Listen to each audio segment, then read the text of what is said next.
So today I wanted to talk about a very neat technique called Schlieren photography or Schlieren optics.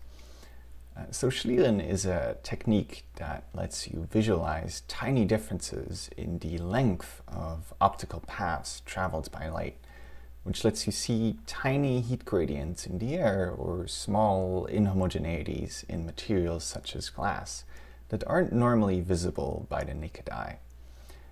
Originally, it was developed to check the glass blanks that lenses would be made out of for any impurities or defects that wouldn't be visible by the naked eye, but would cause problems later on. But over time, Schlieren has found a lot of other applications. The basic principle of how Schlieren works is not too complicated.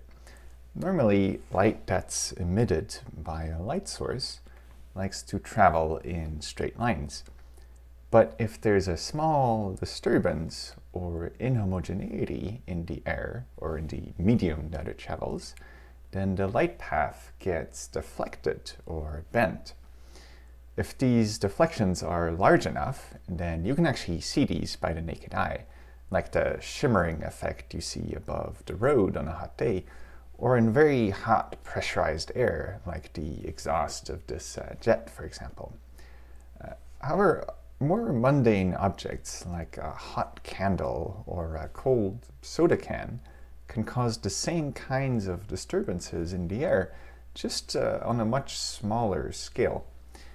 Now, the way that Schlieren photography works is by turning these small deflections into large differences in brightness that become visible to the eye. And there's many ways to do this. One way that's really easy to understand is using two aligned grids. So here we have two masks that consist of repeating vertical bars that block light from passing. About half of the light coming from the light source will be absorbed by the first mask. However, because light travels in a straight line, if we have aligned these two grids perfectly, then any light that passes the first mask also passes the second one. On the other hand, if there's any disturbance in the air that deflects the light even slightly, then that's no longer true, and the bent path might hit one of the vertical bars of the second grid instead. And this turns a very small change in angle into a large change in brightness. And this lets us see the disturbance that changed the light path. This technique is pretty effective and was used to do Schlieren even at room scale, at very large scales, for visualizing airflows in the household. It was also used in an early projector system invented in Switzerland called the Eidophor, which would use an electron gun to draw images onto the surface of a pool of oil and then use the Schlieren system to modulate the powerful light source by these small surface ripples in the oil, which let you visualize large pictures at high brightness. But obviously this was a very complicated system and wasn't very successful. Now, one of the issues in getting this system to work is that you would need two identical grids with very fine lines, which can be a little bit tricky to procure for a hobbyist. And so a more popular Schlieren system that you usually see online uses a large spherical mirror instead, which focuses the image of a light source back onto a camera. If you then introduce a partial blocker or an aperture at the focal point of the mirror, you also get the Schlieren effect. And to see why this works, let's visualize one particular path from the light source. If nothing perturbs the path, then it reflects off of the mirror, passes through the focal point, and goes into the camera lens. But because of the blocker, part of the light beam is prevented from reaching the camera. And because this blocker is at the focal point, all light paths from all directions get affected the same way, and the camera ends up seeing just a gray circle. On the other hand, if the path gets slightly deflected by a disturbance in the air, then it hits the mirror at a slightly different angle and becomes offset from the focal point. And so depending on the direction in which the path was deflected, it now either gets completely blocked or it doesn't get blocked at all. And now the disturbance becomes visible as either brighter or darker than the background. And so this works pretty well, but there's a few critical components to this to make this work. The first is that the blocker needs to be very thin, so that it only sits in the focal plane of the mirror and doesn't extend outside of it. And so most commonly people tend to use a razor blade because it has a very thin edge that you can use to block the light. But you can use other things as well, as we will see later. Additionally, the resolving power, or kind of how much contrast you can get out of it, depends on the size of the focal point. And you want this to be as small as possible. Now the focal point is just an image of the light source, so you want a light that is as small as possible while still being bright, and so that can be a bit of a challenge. Now finally, kind of the biggest problem is that the field of view, or how big of an area your camera can see, it directly depends on the size of the mirror, where larger is of course better because you can see a bigger field in which the Schlieren effect happens. Now this can be a problem because large spherical mirrors are very expensive. Even sourced directly from China, a small mirror can be expensive, and mirrors that give you a reasonable field of view can be, well, they can get quite prohibitively expensive. Now, because I don't have thousands of dollars to spend on a Schlieren system, I tried to come up with a budget version that can resolve a large area without breaking the bank. And so the first change to make this work is kind of to unfold the system by replacing the mirror with a lens. And so far this has just made things worse because lenses of this size are even more expensive than large mirrors. But the setup has one crucial advantage. If we cut the lens in half into two plano-convex lenses, then we can approximate them fairly cheaply using what's called a Fresnel lens. Fresnel lens is simply the same half-spherical or plano-convex lens where we chopped out the spherical surface and moved it inwards, removing most of the material that's in the interior of the lens. Now this degrades the quality of the lens somewhat, but now it can be manufactured much more cheaply. Because the lens is just a thin slab where one side is flat and the other has some fixed profile, it can be made out of a sheet of acrylic where you just stamp the Fresnel lens profile into the other side. And so I found a manufacturer in China that produces fairly large-sized Fresnel lenses. And for just over $40, I was able to acquire a pair of 350 millimeter lenses, or about 14 inches, which should give a pretty good size field of view. Now, the optical quality of these lenses are of course nowhere near what you would get from a proper lens or mirror, but I was really curious to see if such a cheap system could be made to work if you do the right amount of calibration and post-processing.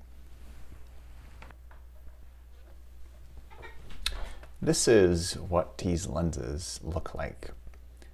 I don't know if you're able to tell, but these are not optical quality lenses, meaning they're made for gathering light, like in a floodlight or similar, rather than making an image.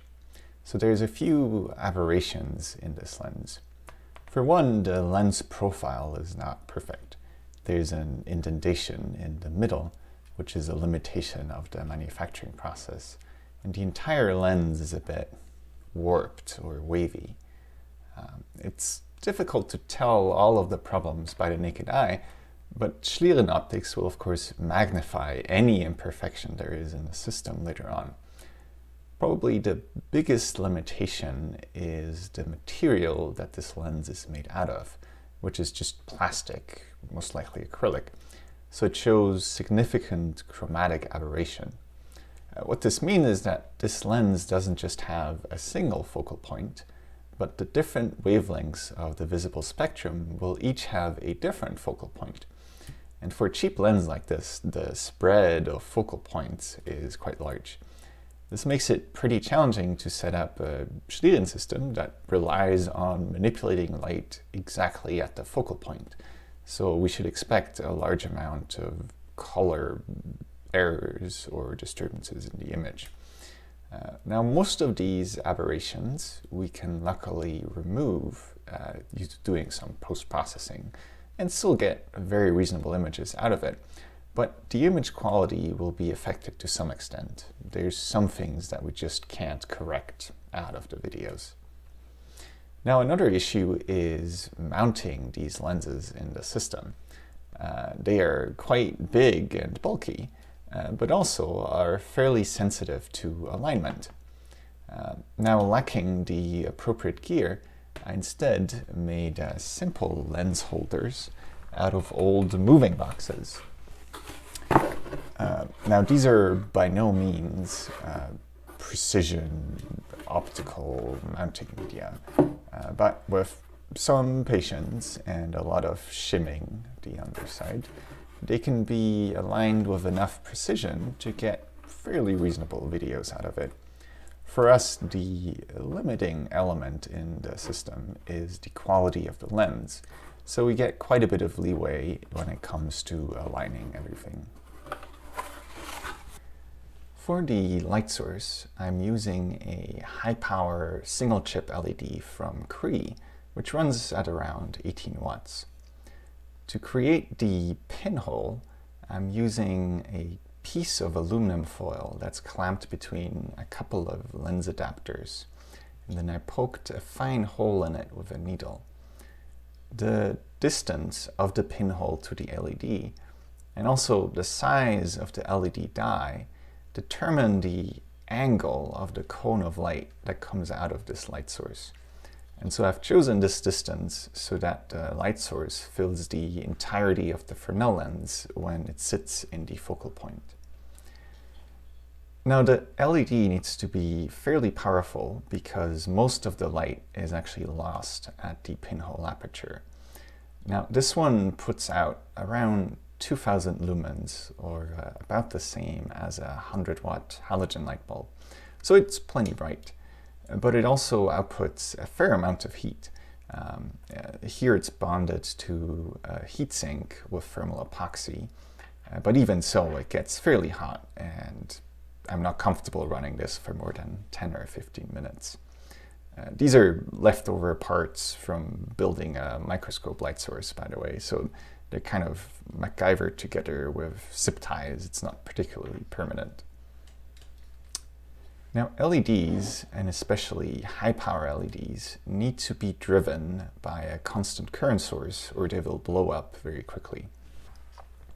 I'm using an LED driver from Thomas Research Products for this. Now, one issue with LEDs is that, unlike an incandescent light bulb, they react very quickly to changes in current. So any ripple in the current from the LED driver will be visible in the light output from the LED. Now, sadly, most LED drivers, and especially at higher powers like this one, don't bother to filter out any flickering beyond what's visible to the human eye. And this one in particular will just pass through rectified mains with very little filtering, meaning that the LED goes bright and dark at about twice the line frequency, or 120 Hertz in the States. Unfortunately, the camera is much better at picking these things up than the human eye, and at 30 frames per second, the LED will go from bright to dark 4 times in an image. And with rolling shutter, this means you'll end up with 4 dark bars that go horizontally through the image. These are pretty difficult to remove in post-processing because unlike all the other aberrations in the system, which are static, the bars move because the camera shutter is not perfectly synchronized with the line frequency. So we can't cheat our way out of this and actually have to produce a smooth light output here. Now the way to smooth out the drive current is to add a capacitor between the power supply and the LED, which gets charged when the voltage is high and discharged when it goes low, which smooths out most of the ripple in the current that comes out of the capacitor. The magnitude of the residual ripple depends on how big the capacitor is, but also how much current is consumed by the load.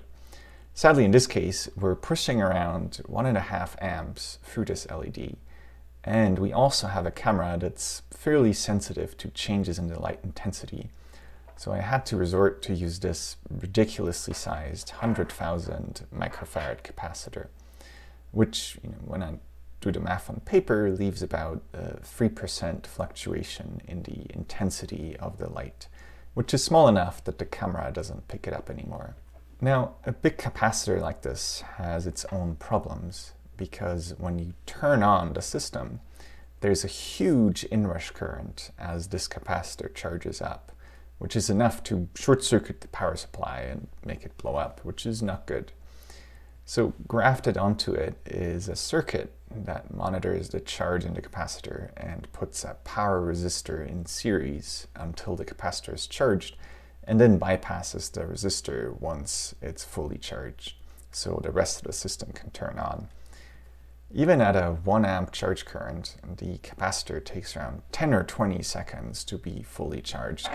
So there's a lot of energy stored in here, and you definitely do not want to accidentally touch these leads with anything metal, or you'd hear a loud bang and a lot of sparks, which I would not recommend. Now there's one final issue that's not immediately obvious when you choose the camera lens. Now initially I was using this Canon zoom lens on the camera, and I just could not get the Schlieren thing to work, even after hours of aligning and realigning things. And the problem that was happening is that the light that's going into the camera is a divergent cone of light. And a complex lens like this with an adjustable focal length has a large number of internal glass elements and apertures that mask out part of the beam as it goes through the lens.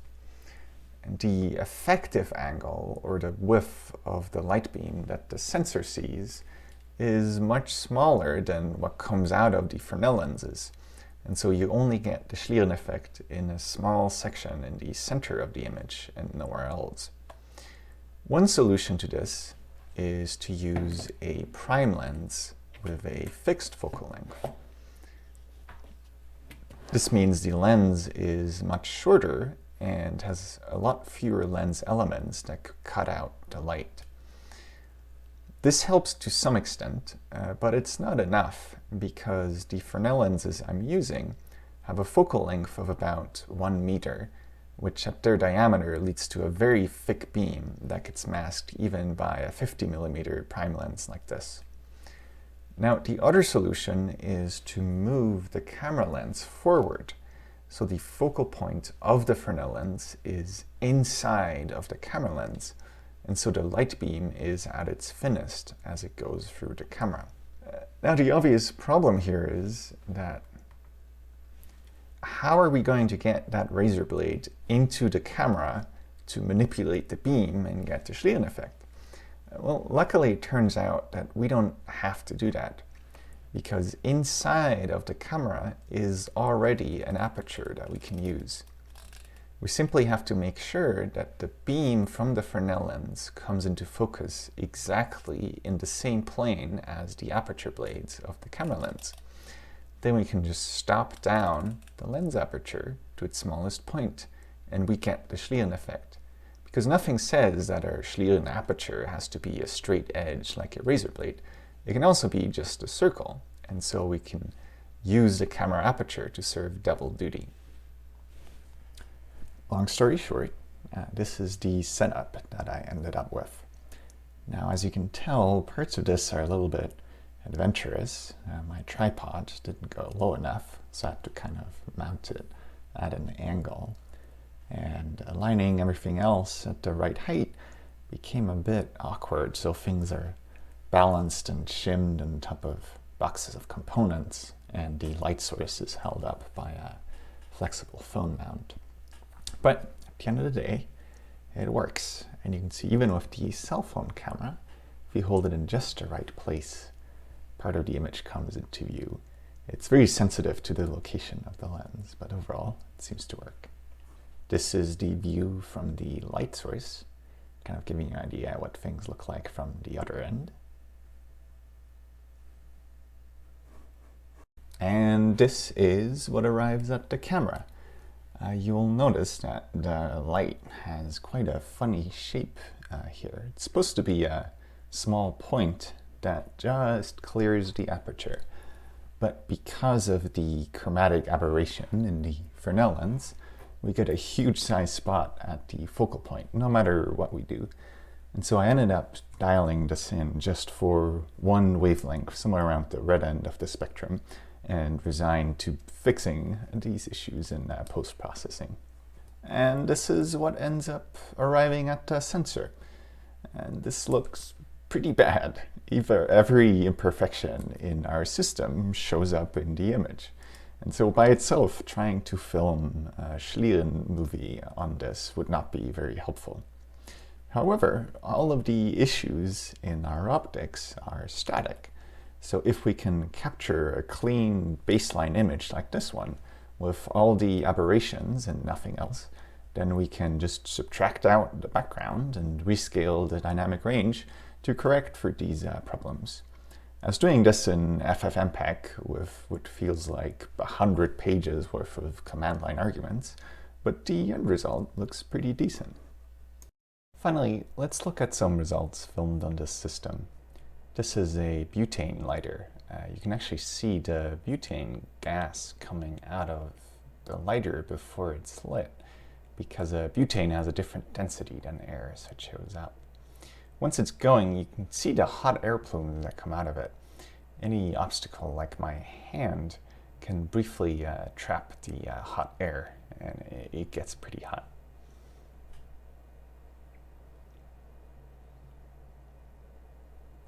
This is a cold can from the freezer, and it's cold enough that you can actually see the air around the can cool down and sink to the ground, which is pretty cool.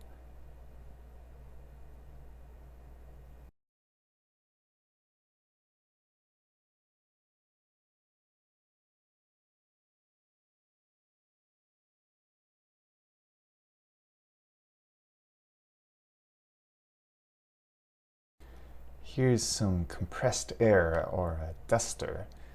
It's not actually air that's in these cans, but some kind of fluoroethane. And you can see the jet of compressed gas coming out and be deflected by the piece of cardboard. And the expanding gas cools down the can itself and eventually becomes cold enough that you can see it affect the air around it.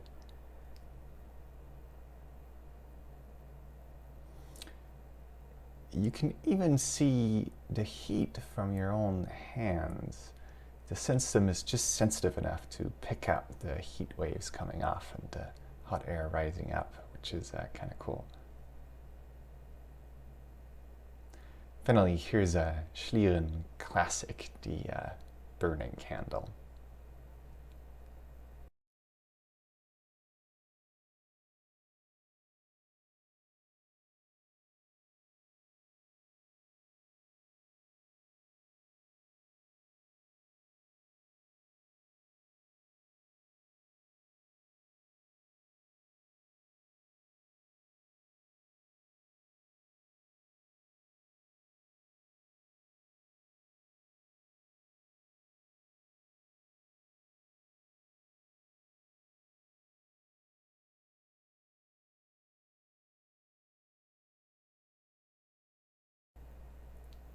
Anyway, hope you found that interesting.